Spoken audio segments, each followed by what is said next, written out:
Hi, I'm Valérie Allier. I'm from InterDigital. We are here on this booth showcasing video-based volumetric technologies for XR experiences.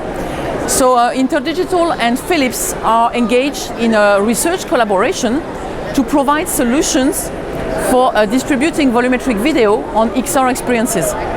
And volumetric video will bring more immersiveness in XR experiences. How can we bring that? With real video content, we allow the user to get more the sensation of depth and parallax. And for that, we deliver, and we are showcasing here what the MPEG consortium is providing with open standards to transmit, stream, and render efficiently this type of content. So here we have different type of volumetric content. What is a volumetric content? Is a video, a real video where the user can move inside the content. For instance, I can take here a video content we see on the screen, which is in fact a person which have been acquired in a volumetric manner, so that I can turn around this person. Okay, I am able to in fact really interact with this video. It's real video. It's not CG, it's not a 3D model, it's really real video. And with our MPEG V3C tools, we are able to deliver this type of content. Another type of content, which is provided by another codec inside the V3C framework, which is called MPEG Immersive Video, is that I want to capture a full scene, and with this full scene gets really a real natural viewing of the scene, and not a flat 2D view. In fact, if I'm talking to you, I'm just moving a little bit. While I'm moving a little bit, I just see behind you, and this is volumetric, this is the real life. So with real volumetric content capture and distribution with our new techniques, you are able to do that also in this video. Here I have a video, and you see that I can go inside the video, I can go down, I can move, so I can really discover, and it's natural viewing in fact. And here what we showcase in this booth, what we want to showcase is a kind of challenging use case, which is telelearning. So what we think is that in the expansion of telelearning environments, where we want in fact to provide more engagements of students, of co-workers into the content, you need to provide more immersive content, and volumetric will help to do that.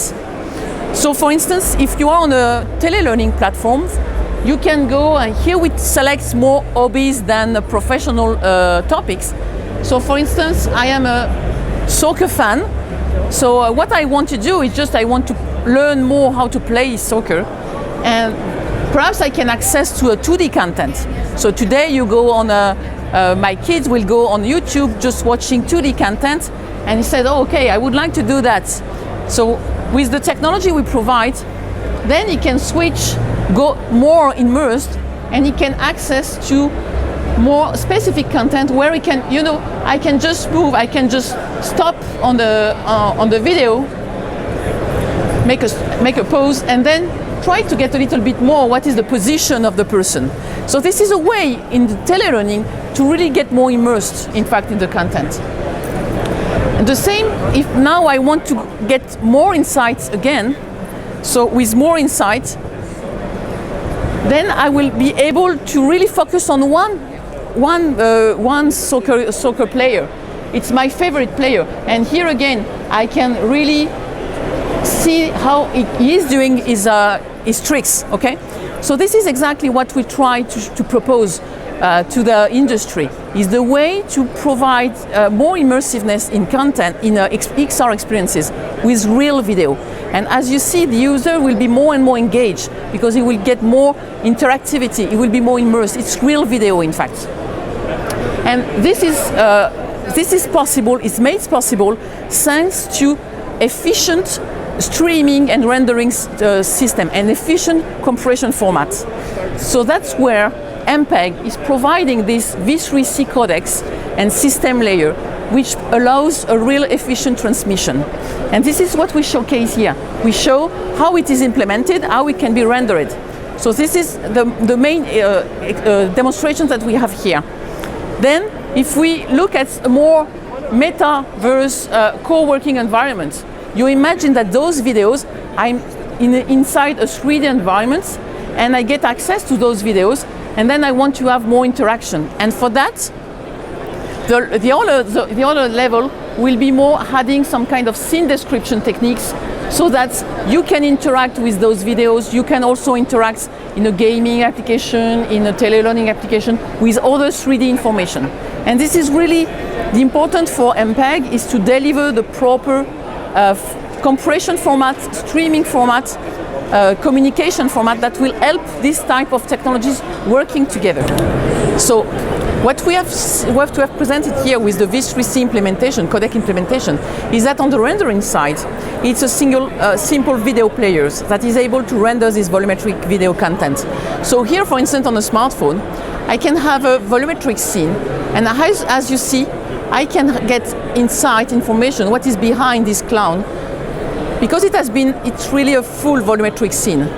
So I'm able to move a little around that, and get this more immersiveness inside a simple device like a 2D screen on a smartphone. The same, for instance, we presented the soccer implementation, and that's the same with the soccer implementation. I can, in fact, get more insight on this type of content. And if you go to an AR use case, then it's the same. All this, in fact, again, it's just video streaming, okay?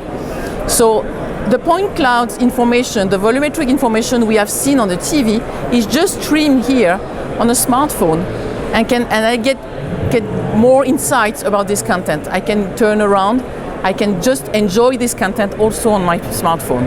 So the important thing is that with V3C implementation, you can efficiently compress, stream, and then render on any type of devices, whether it's a 2D screen, whether it's a VR, AR headset. So whether it's a 2D screen, whether it's an AR or VR headset, you are able to provide the full engagement of the user.